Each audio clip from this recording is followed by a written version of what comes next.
नमस्कार साथियों, आज की प्रेस वार्ता में सभी पत्रकार बंधुओं का स्वागत है। जैसा कि कल आप लोगों ने अखबारों के माध्यम से ये देखा होगा कि कल एक बड़ी दुखद घटना घटी थी। सदर बाज़ार विधानसभा के हिंदू बाड़ा राव एरिया में कल एक बिल्डिंग जो कि अवैध निर्माण चल रहा था वो बिल्डिंग वहाँ पे गिरने से वहाँ पे जो मौके पर एक एएसआई की मौत हो गई और एक सिपाही देबू सिंह जी की हालत बड़ी गंभीर बनी हुई है। ये मुद्दा हम लोगों ने कल आपको आपके माध्यम से इसके ऊपर प्रतिक्रिया भी दी थी कि ये जो बिल्डिंग गिरी है यह वार्ड 80 है सदर बाजार का, जो कि मेयर साहब जयप्रकाश जी का क्षेत्र है। वो जैसा कि आपको पता होगा कि भारतीय जनता पार्टी की MCD most corrupt department Bharatiya Janata party की वो हर साल बिल्डिंग्स के ऊपर एक सर्वे करती है। सर्वे ये करती है कि ये बिल्डिंग ठीक है, ये बिल्डिंग खराब है, ये बिल्डिंग गिर सकती है, ये बिल्डिंग कैसी है, इसके ऊपर एक सर्वे वो करती है और वो सर्वे में अपनी एक रिपोर्ट प्रस्तुत करती है। इसी पिछले महीने की 15 जुलाई को नॉर्थ एमसीडी, जो कि जयप्रकाश जी के अंदर आता है, ये नॉर्थ एमसीडी जो कि मेयर हैं उसके, नॉर्थ एमसीडी ने एक रिपोर्ट सबमिट की और रिपोर्ट में ये कहा गया कि लगभग 8 लाख मकान हैं पूरे के पूरे, जिसमें सर्वे में आए नॉर्थ एमसीडी के, जिसमें 2 ही मकान हैं जो कि गिरने लायक हैं। 8 लाख मकानों में से सिर्फ 2 ही मकान ऐसे हैं जो गिर सकते हैं, बाकी कोई भी मकान गिर नहीं सकता। ऐसा नॉर्थ एमसीडी के जो मेयर हैं, भाजपा के जो मेयर हैं जयप्रकाश जी के एजेंसी का कहना है। जबकि कल उनके वार्ड में एक मकान गिरा है और आज सुबह सुबह उनके ही वार्ड में बटवाला चौक के ऊपर एक मकान फिर गिरा है। तो उनके वार्ड में ही कल में 2 मकानें गिर गई और उनकी एजेंसी की रिपोर्ट कहती है कि पूरी नॉर्थ दिल्ली के अंदर 8 लाख मकानों में से सिर्फ 2 लाख मकान ऐसे हैं जो गिर सकते हैं। तो फिर तो ये सर्वे गड़बड़ हुआ है, फिर तो इस सर्वे में पैसे खाए गए हैं। फिर तो इसका मतलब पूरी दिल्ली के अंदर जो एमसीडी घरों का सर्वे करती है, जो ये बताती है एमसीडी की ये घर ठीक है या सही है या ये स्थिति इनकी खराब है, ये पूरा का पूरा सर्वे फर्जी है। और नॉर्थ एमसीडी के अंदर जैसा कि मैंने बताया 8 लाख मकानों में से इनका रिपोर्ट सिर्फ कहता है कि 2 ही मकान गड़बड़ हैं। इसका मतलब ये पूरा का पूरा सर्वे फ्रॉड है, ये पूरा का पूरा सर्वे पैसे लेके बनाए गए हैं, ये पूरी की पूरी क्रिमिनल एक्टिविटी है। कल जैसे एक एएसआई जी की मौत हुई, देबू सिंह जी की हालत गंभीर है, उसी तरह से ना जाने दिल्ली के अंदर ऐसे कितने मकान हैं जो गिर सकते हैं, जिनके अंदर लोग रह रहे हैं और एमसीडी की रिपोर्ट कहती है कि वो बिल्डिंग ठीक है। ये बिल्कुल क्रिमिनल एक्टिविटी है, ये जानबूझकर साजिश है, ये पैसे लेकर भ्रष्टाचार में डूबी हुई बीजेपी की एक बहुत ही घिनौनी हरकत है।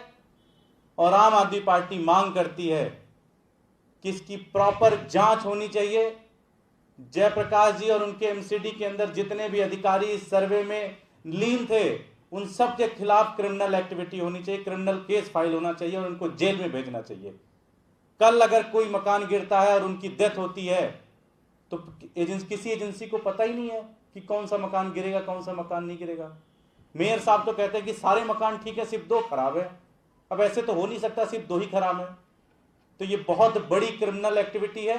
आम आदमी पार्टी मांग करती है कि नॉर्थ एमसीडी के अंदर जो भी इस सर्वे में जो भी अधिकारी रहे हैं, जो नेता रहे हैं, स्वयं मेयर भी इसमें इन्वॉल्व होंगे, क्योंकि मेयर के सामने ये सारी रिपोर्ट बनती है, इनके खिलाफ सख्त से सख्त कार्रवाई करना चाहिए। दूसरे इशू पे दिलीप भाई बात।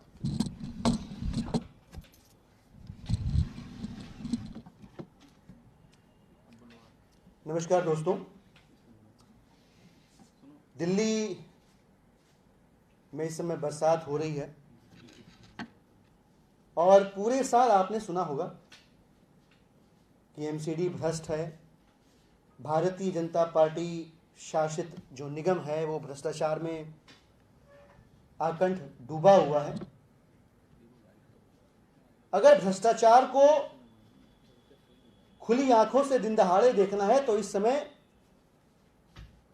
बीजेपी शासित निगम के निगम्यपन को सड़कों पे नालों के जरिए बहता हुआ देख सकते हैं आप। हम और आप सब जानते हैं, पूरी दिल्ली जानती है, निगम का एक्ट कहता है, डीएमसी एक्ट 1957 सेक्शन 32 कि पूरी दिल्ली को चाहे सड़क किसी की हो, साफ सुथरा रखने की जिम्मेदारी नगर निगम की है। मैं पूछना चाहता हूं कि क्या किसी दिल्ली वाले ने निगम के किसी कर्मचारी को अपने मोहल्ले में किसी नाली, किसी स्टॉर्म ड्रेन को डीसिल्ट करते हुए, गाद निकालते हुए देखा? जवाब इसका ना मिलेगा। जवाब इसका ना मिलेगा क्योंकि अच्छा, ऐसा नहीं है कि साफ सफाई की, डिसिल्टिंग की जो प्रोसेस है ये एग्जिस्ट ना करती हो, इसके लिए बजट एलोकेशन ना होता हो। बिल्कुल होता है, बिल्कुल होता है, लेकिन वो सारा का सारा बजट भारतीय जनता पार्टी के नेताओं की जेब गर्म करने में चला जाता है। लगभग सारे ड्रेन, सारी नालियां, लगभग 98% जो ड्रेन्स और नालियां हैं जिसे साफ करने की जिम्मेदारी भाजपा शासित निगम की है, इनको साफ करने का पैसा भी भारतीय जनता पार्टी के नेता खा जाते हैं, निगल जाते हैं और दिल्ली की जनता को ऐसी बारिश में सड़क पे परेशान होने के लिए छोड़ देते हैं। आम आदमी पार्टी की ओर से मैं इतना कहना चाहता हूं कि दिल्ली की जनता ने भाजपा के निकम्मेपन को बहुत बर्दाश्त कर लिया। एक ही काम था दिल्ली को साफ करने का, वो न करके भारतीय जनता पार्टी ने अपने निकम्मेपन को स्पष्ट और साबित और स्थापित कर दिया है। आगामी निगम के चुनाव में दिल्ली की जनता झाड़ू लगा के इस मोस्ट करप्ट डिपार्टमेंट हो चुकी एमसीडी के अंदर से भारतीय जनता पार्टी नाम का कचरा भी झाड़कर बाहर फेंक देगी। धन्यवाद। एक अभी ज्वाइनिंग भी है, इस बीच में अगर कोई प्रश्न है आप लोगों का तो। जी, अभी वहाँ पे हमारे एलओपी साहब विकास गोयल जी और स्टैंडिंग कमेटी के मेंबर अजय शर्मा जी वहीं पे कभी खड़े हैं और बताया जा रहा है कि 3 बच्चे, 3 जो लोग हैं उनकी हालत गंभीर है, वहाँ पे उनको घायल हुए हैं। और सबको पता है कि ये बलसवा लैंडस्लाइड जो है वो एमसीडी का काम है। आजकल गंभीर जी जो कि विदेशों में ज़्यादा रहते हैं, हिंदुस्तान में कम रहते हैं, वो वहाँ से ट्वीट करते हैं और कहते हैं कि 40 फीट हमने ख़त्म कर दिया है, 50 फीट हमने ख़त्म कर दिया है। मैं गंभीर जी से ये कहना चाहूँगा कि अपने भाजपा के नेताओं की जो कुकर्म है वो जाके वहाँ पे देखें, किस तरह से हाई कोर्ट के बार बार कहने के बाद भी वो साइट में अभी तक कोई कूड़ा, कोई मलबा नहीं हट रहा है, उसका कोई सिस्टम नहीं बन रहा है। और जो सारा का सारा पैसा दिल्ली की जनता टैक्स के रूप में एमसीडी को देती है, वो सारा का सारा पैसा इनके भ्रष्टाचार में जा रहा है। महेंद्र भाई बोला, थैंक यू। तुम कुर्सियाँ लगा दो सारी, इधर भी लगा देना, इधर भी लगा देना।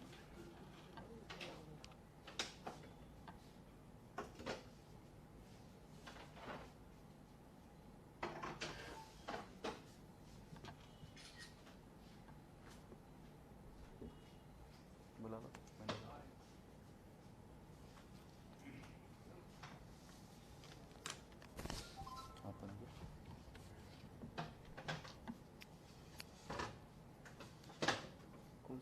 बढ़िया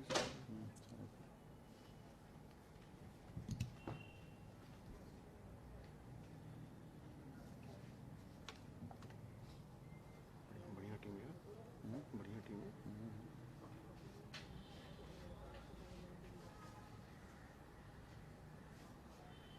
वहीं रिड्यूस कर दो, वहीं रिड्यूस कर दो।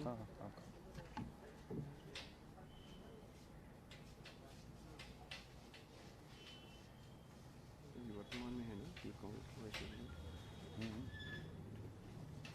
इलेक्टेड है। सर जी आ जाओ।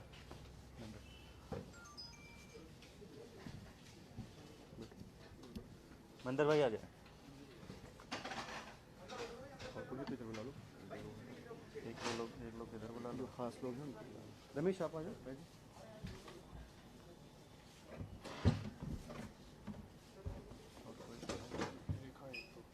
उनको बुला लीजिए।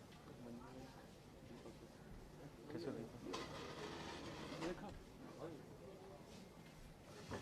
लगा लो, 2 कुर्सी और लगा लो। पीपी वो अपने दीपांकर जी लोकसभा अध्यक्ष और डिस्ट्रिक्ट इंचार्ज हैं, उनको भी बुला लो।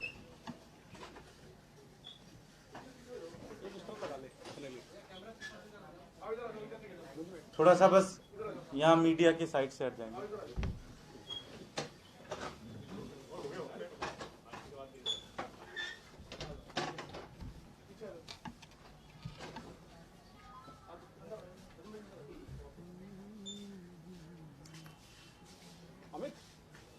शुरू करें सर। सौरभ को तो बुला लो। मूवमेंट बंद करा दो। मैंने 1 मिनट के लिए दूंगा डीआई को भी बोलने के लिए, जिला अध्यक्ष को।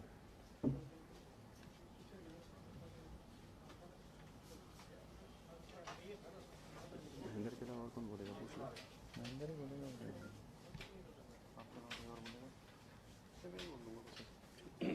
आओ भाई।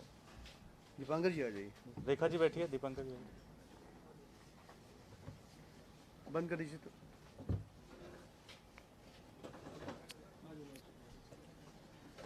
एक दो कुर्सियां थोड़ा सा और खींच के आगे कर दें। कुर्सी दे दो।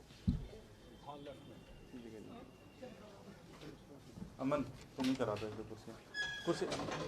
कुर्सी इधर कर दो प्लीज, 1-2 कर दो।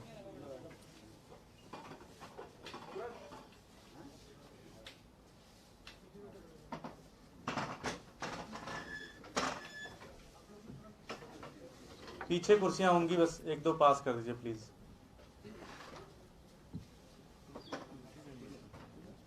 एक और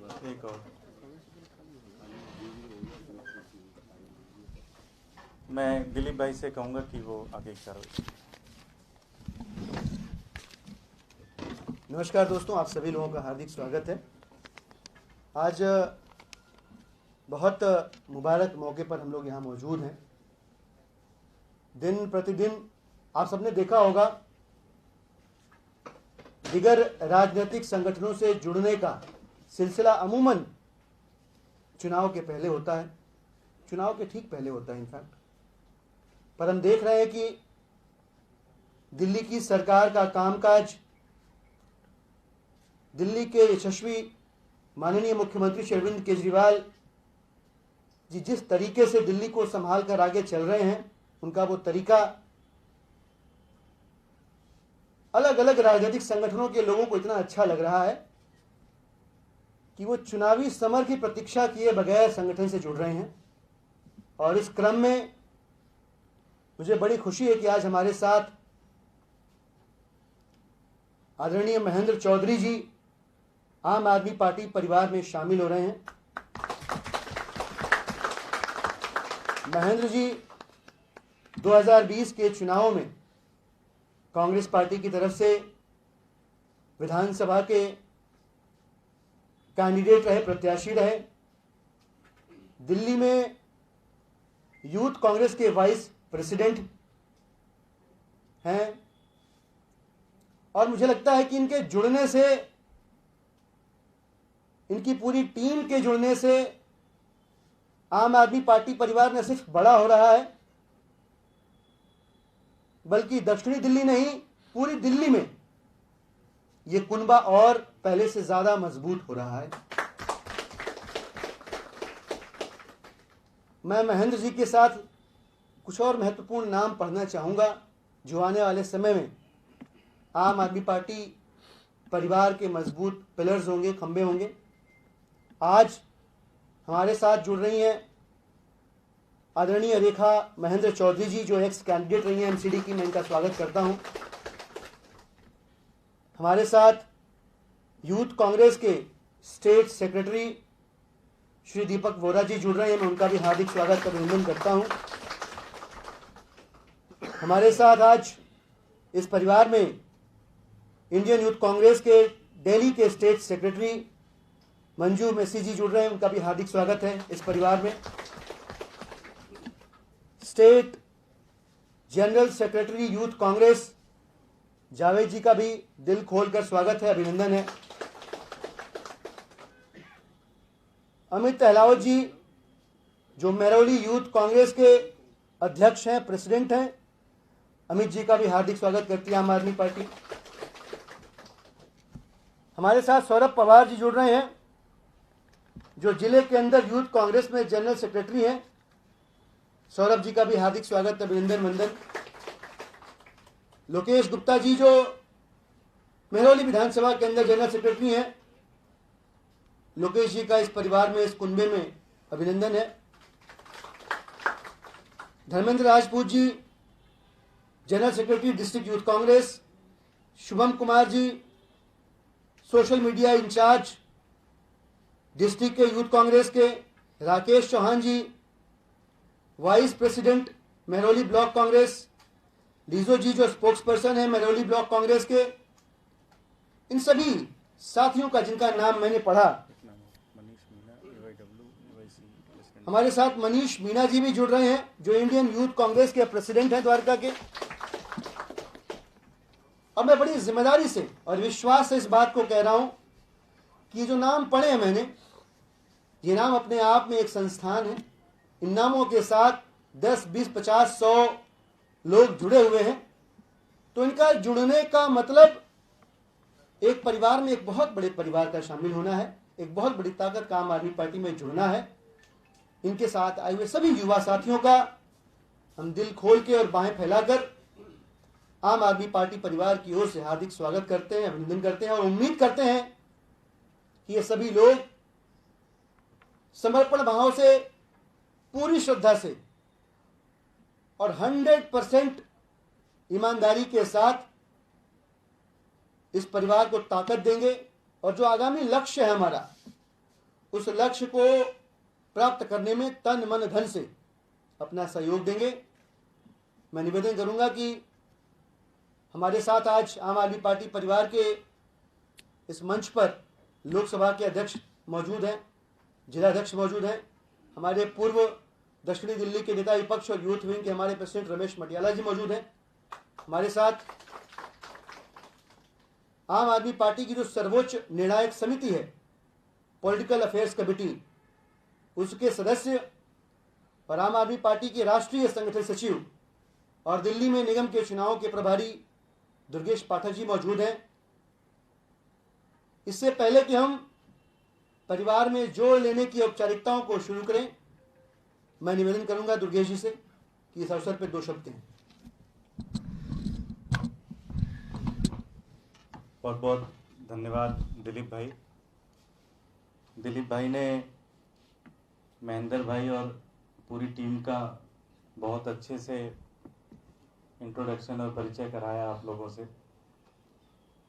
मेरी महेंद्र भाई से परिचय बहुत पुराना है।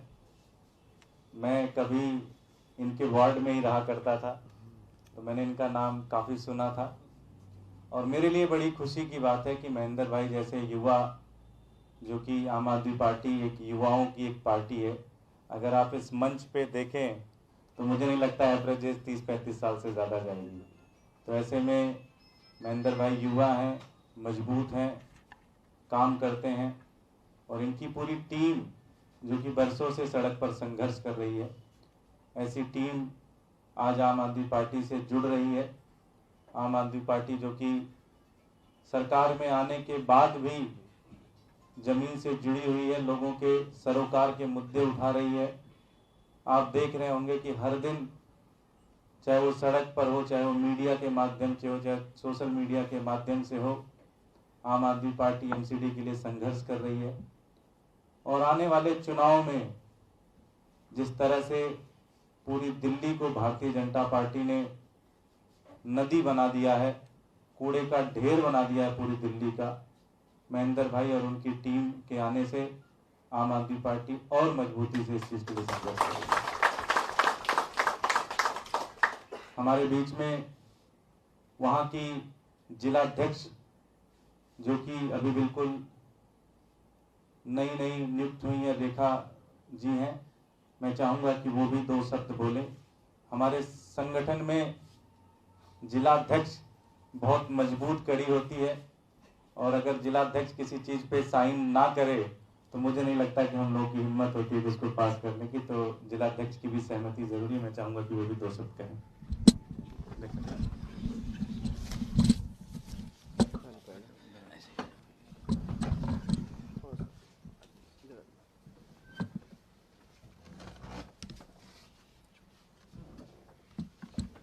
नमस्कार। बस मैं महेंद्र सिंह से यही उम्मीद चाहूँगी, अगर हमने उन पे विश्वास दिखाया तो पार्टी के लिए एमसीडी चुनाव में हमारे साथ खड़े हों और पूरा हम लोगों को सहयोग दें। बिल्कुल पूरे विश्वास से कर सकते हैं का साथ दें, और कोई ऐसा वो ना करें कि हमें फिर कल को ये ना कहना पड़े कि हमने गलत डिसीजन लिया। और स्वागत है उनका हमारी टीम में। देखिए, ये बड़ी अच्छी बात है कि हम अभी भी इसको पार्टी नहीं मानते, हम इसको परिवार ही मानते हैं, कुनबा ही मानते हैं। और हम आपस में एक दूसरे को जब जानते हैं तो कोई किसी को भाई कहता है, कोई किसी को दोस्त कहता है, कोई किसी को यार कहता है। हम पदों से, लेबल से, स्टिकर से किसी को संबोधित नहीं करते। एक बार फिर से महेंद्र जी का, इनकी पूरी टीम का स्वागत है। मैं आग्रह करूँगा कि महेंद्र भाई भी इस मौके पर अपने दिल की बात ज़रूर कहें। आदरणीय महेंद्र जी।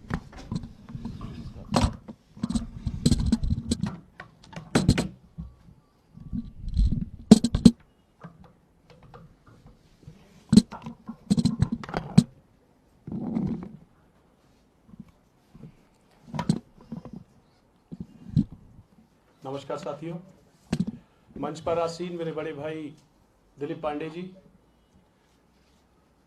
दिल के बहुत करीब, हमेशा जब भी जो भी काम बोला किसी गरीब का, पिछड़े का, हमेशा मेरा फ़ोन उठाया और उन कामों को किया। दुर्गेश भाई, मेरे संघर्ष के सभी साथी। दिलीप भाई, मैं आपको यकीन दिलाना चाहता हूँ, मैं यहाँ किसी इलेक्शन को ना तो लड़ने आया हूँ, मैं यहाँ आया हूँ एक ऐसी क्रांति से जुड़ने जो पूरे हिंदुस्तान में छाने वाली है। शुरुआत में जब कोई भी शुरुआत होती है तो उसमें कुछ कमियां होती हैं, कुछ गलतियां होती हैं, लेकिन धीरे धीरे चीज़ें सब ठीक होती हैं और एक नई दिशा की ओर जाती है। साथियों, मैं बताना चाहता हूं मैं यहाँ क्यों जुड़ा। 17 साल का संघर्ष जो मैंने कांग्रेस के साथ किया, इस पार्टी में आने का निर्णय क्यों लिया। निर्णय लेने का कारण, सबसे मुख्य कारण अरविंद केजरीवाल जी है। जो भी शासक होता है या जो राजा होता है, उसका मेन परिचय दिखता है, उसका मेन कार्यशैली दिखती है जब कोई आपदा आती है। और जिस तरीके से आपदा के दौरान केजरीवाल साहब ने उदाहरण पेश किया है पूरे विश्व के अंदर, चाहे वो प्लाज्मा थेरेपी हो जिसका सबने कॉपी किया पूरे वर्ल्ड ने, चाहे कोई भी किसी भी प्रकार का, चाहे राशन देने का काम हो, आपदा में उन्होंने जो काम किया है वो सच में एक भगवान का आदमी, परमात्मा का आदमी ही कर सकता है। मैं अपने तन मन धन, ये तो सभी बोलते हैं, अपनी आत्मा से इस पार्टी के साथ आगे आपके कंधे से कंधा लगा के चलने का पूरा काम करूंगा। आपको ये वचन देता हूं, अपने साथियों के माध्यम से वचन देता हूं। धन्यवाद। बोलो जावेद भाई, बोलो। ये ले लीजिए,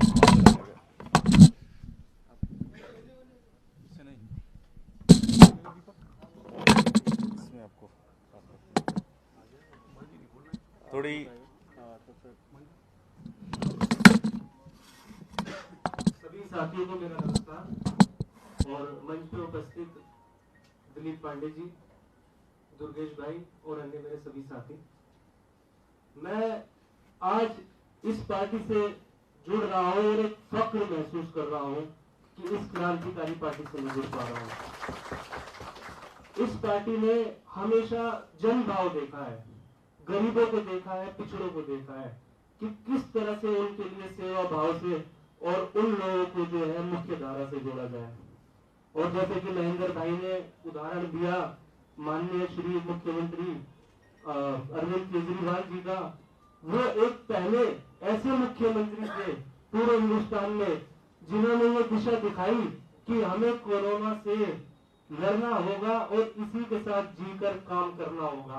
पहले मुख्यमंत्री थे पूरे हिंदुस्तान में। इनके अलावा ये बात कहने की हिम्मत किसी भी पूरे राज्यों में से किसी भी मुख्यमंत्री की नहीं हुई कि वो इस तरह की बात कह पाए और ऐसी पॉजिटिविटी जो है लोगों में दे पाए। तो एक ऐसी पॉजिटिविटी उन्होंने दी और लोग आज सड़कों पर निकल रहे हैं, काम धंधा कर रहे हैं।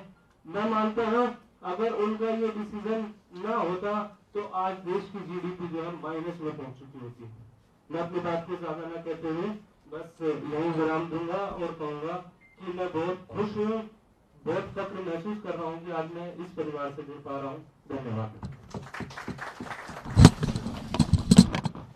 मैं दुर्गेश जी से आग्रह करूंगा कि जो ज्वाइनिंग की औपचारिकता है टोपी और पटका पहनाने की, उसे पूरी कीजिए।